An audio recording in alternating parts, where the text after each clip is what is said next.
Here's a really cool title me and Khan have been wasting our time with, something you guys probably haven't heard of, a tower defense game called Sanctum. Sanctum is a really cool game. It takes your normal tower defense where you can, build whatever you want to kill little enemies, but it also puts in a first-person aspect. So not only do you have towers as weapons, you also have yourself in the game with actual handheld weapons to add stuff to it. Speaking of weapons, I think one of the great things about this title is the wide variety of them. On top of having really cool looking and very functional towers, you mentioned that they also have the first person aspects of it, so that are the actual handheld weapons, the ones you, the character, gets to run around and shoot with. Really neat things from your basics, from shotguns, assault rifles with grenade launchers, sniper rifles. They got some nice things that came out for free, like the Rex, which is a rocket launcher, also a homing rocket launcher. That rocket launcher owns. Oh, I love that thing. Not only does it look like a dragon's face, but it shoots out the bars of fire. It does. And it makes me happy. Just like in other games with rocket launchers, you can rocket jump. It's like walking on the moon. I think one of my favorite towers has to probably be the scatter laser.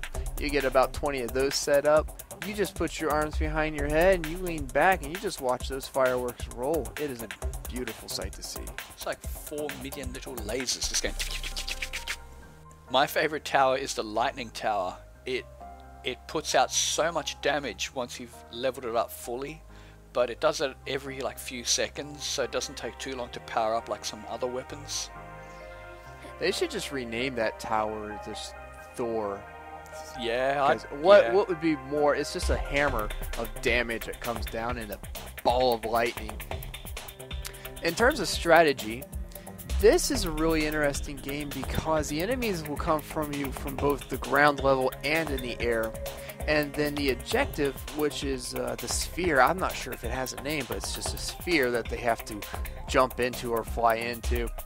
Sometimes it's placed in the center of the map, sometimes it's placed on the opposite end of the map. So strategy, it varies quite a bit depending on the situation. I know we've played before and we focus completely on ground units and then end up getting screwed by the flyers, and that's always fun.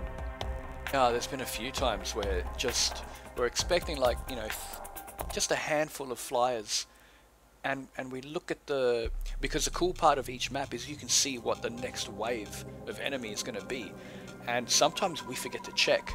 So we look in the corner and we see like a little flying thing. We think, yeah, cool, whatever, there's going to be some flyers, and then they come out en masse.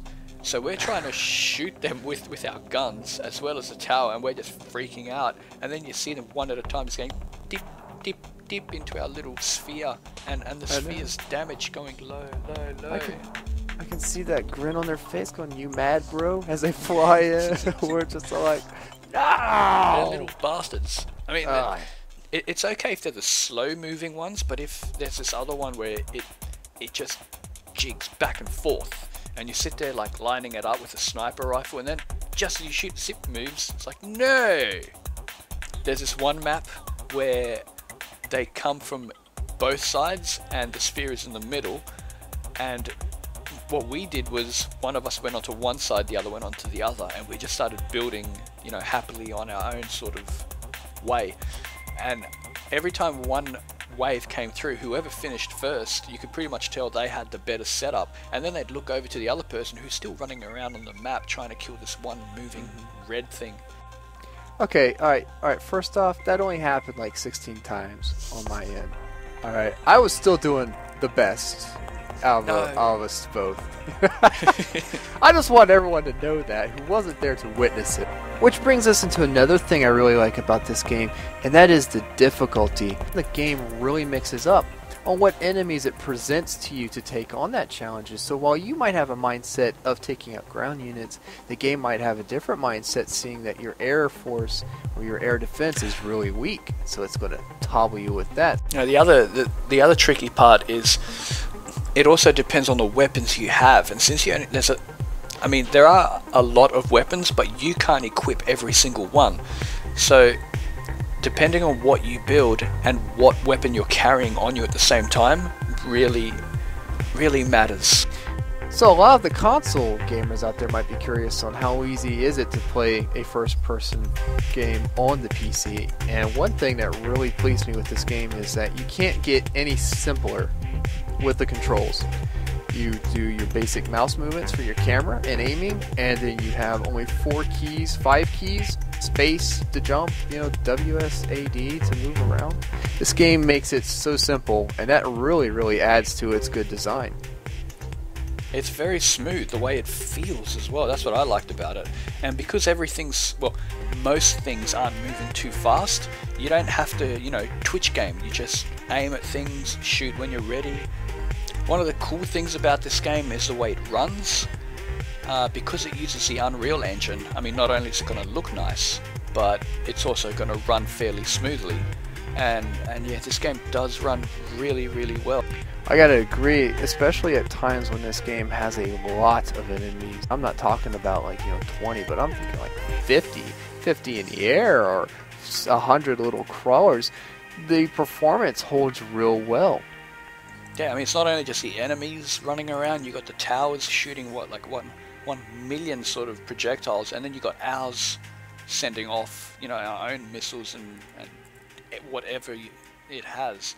And nothing ever seems to slow down. And it also brings your attention down to how well the character models and level designs are for this title. The lighting, for example, is just simply fantastic. I will be the first to admit, I'm a bit of a graphics whore. I love a beautiful game. And they did a fantastic job, especially for an independent developer, on shading, lighting, textures, model details, glow effects, neon effects. It looks beautiful.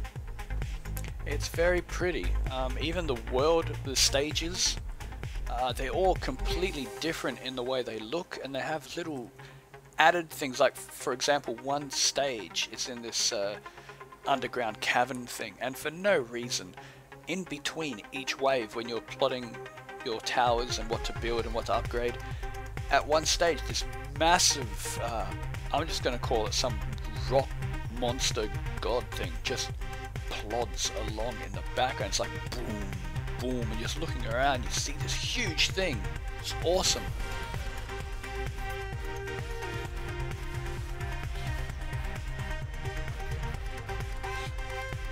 One dead. Oh crap.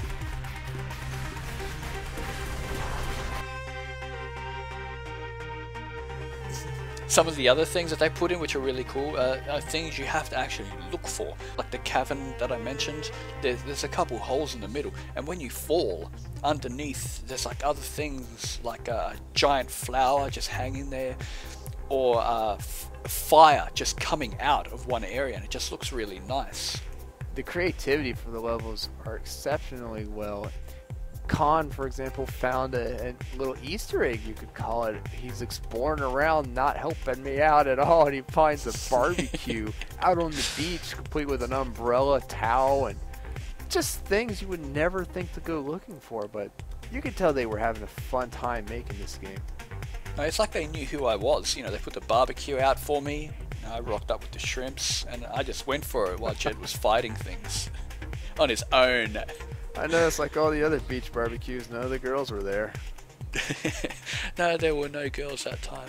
I was sad. One of the things that really impressed me with Sanctum was its excellent soundtrack. Everything from the title screen music to the battle themes. This music is probably one of the best I have got to enjoy this year. It's very impressive. I mean, you can sit there and just listen to it for ages. It's really good. Background music, just ambience kind of thing, mellow, relax. It just sounds really nice. The music is good. Music is good. Music is great. It's more than great. It's fucking award-winning. If that music was in bloody Oblivion or whatever, it would be getting awards. It's not like they just spat it out over 5 minutes, press a button on the keyboard and say, oh, that sounds good, and then just go smack, smack, smack, and then repeat the same tune. It's almost orchestric. Is that a word? Or, yeah, sure, it is now. It's like an orchestra in your ear. It's that nice. Apart from the music, the game has a great variety of original sound effects too. One of the ones I have to absolutely mention is the slow field. Not only does it slow the environments and any enemy that steps on it, but the entire audio for the game slows down with it as well. When me and Con first walked over top of a slow field, we didn't know this was going to happen. We didn't know they would pay attention to this detail. And we seriously thought something was wrong with our systems all of a sudden because the audio was getting really weird. Con was... It was weird. It was hysterical at the moment when you can look back and think about it, because we're sitting there trying to figure out, what are we doing wrong? Why does the sound so weird? And then we'd walk off the pad. Look, it fixed itself. What? I don't even.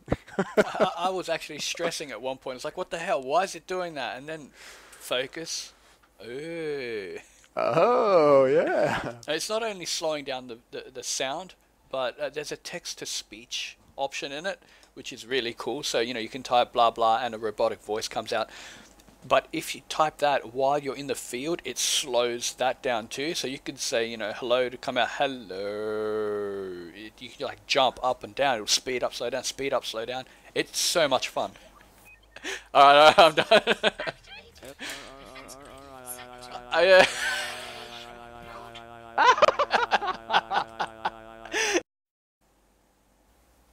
With Sanctum being such a fun, experimental title, we do have a couple of suggestions that we think could help enrich the experience some more. One suggestion I would like to see implanted in the game is the ability to actually draw on the map, not necessarily on individual blocks, but while in the map view, be able to drag my mouse over to specific areas, highlight with like almost a marker pen, and be able to draw out formation or pattern ideas that all my teammates could see. That way, if we don't have the ability to voice chat with my other comrades, they can see a visual on the screen marking to where I would like a block to go or where we might plan for the enemy path to take. One other thing I'd like is character models. Right now there's only one character model, which is just this female in, I guess, a kind of futuristic spacesuit. The only difference between each character, if let's say there's 4 of you, one won't have a helmet, everyone else will, and they'll be different colors. So it'd be cool to have something different, like a totally different looking character figure, different head, different outfits to choose. It would pretty much make it nice. So for final thoughts, I would recommend Sanctum to anyone who's just curious about a tower defense game or is looking for something really fresh.